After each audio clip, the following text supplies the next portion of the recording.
Today we live in an era consumed by technology, and of all technology, the internet and cell phone seems to be the most focal point. Everyone has a Facebook or Twitter as well as an email address. We use the internet for everything from communicating with Skype to shopping on Amazon or eBay. We do all these things under the impression that our activities are online and secure and private. However, documents that were made public by former intelligence analyst Edward Snowden show otherwise. These documents show that the US and British intelligence have been bypassing encryption codes designed to protect internet users' privacy.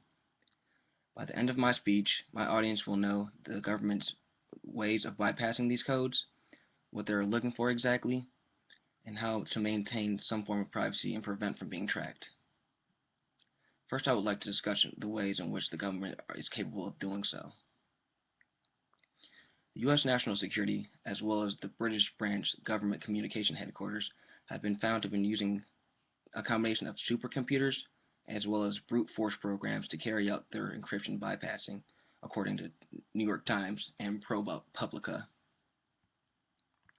It has been reported that the National Security Agency has spent over $250 million on decryption programs on such Bull Run and Prism, which according to USA Today inserts vulnerabilities into commercial encryption systems. Programs such as Bull Run and Prism allow the NSA to access messages through websites such as Facebook before they can even be secured with encryption codes. The American Civil Liberties Union has stated such actions from the government makes the internet less secure for everyone after filing a suit against the agency. It has also been reported that the British government communication headquarters has been pursuing penetration of the encrypted traffic of Google, Yahoo, Facebook, and Microsoft Hotmail, or what they like to call the Big Four companies. These companies, however, stated that they are only comply with the government as far as the law tells them to, and they do not give out any encryption keys. Now that the story has been published, the government has been reporting their own stories denying such claims, and wanted everyone to know that they were just trying to exercise the fact that they had workarounds around encryption codes, but they weren't actually going to use them. But documents provided from Edward Snowden, the government has been breaking encryption codes for over a decade. That means for the past decade, millions of people have been using the internet unaware that they were being tracked because they didn't know what the government was even looking at.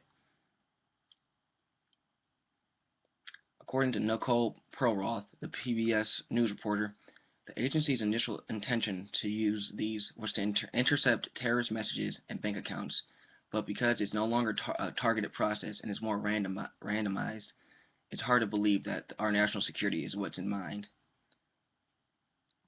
From the documents leaked from Snowden, we can see that the National Security Agency decrypted codes that protected our emails, medical records, as well as internet chats. What we should worry about the most is that even if you've done nothing wrong with a clean criminal record, your data that you thought was secured can be collected and used against you, as stated as Dana Boyd from The Slate.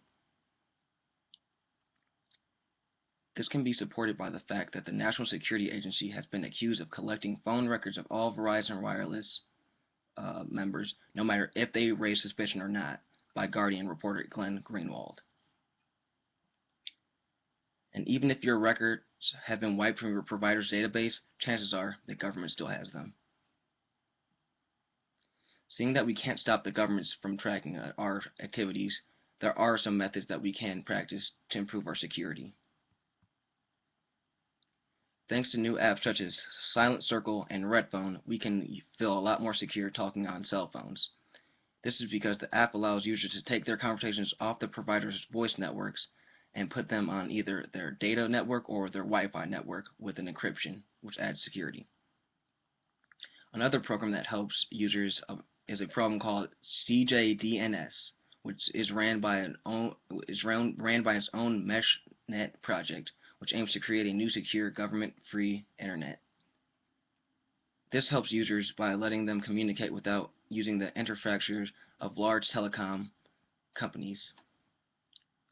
Physical fetchnets exist to help develop software, and they exist in Maryland, Seattle, and New York, because it's still a new concept and needs some time before we can be totally secured.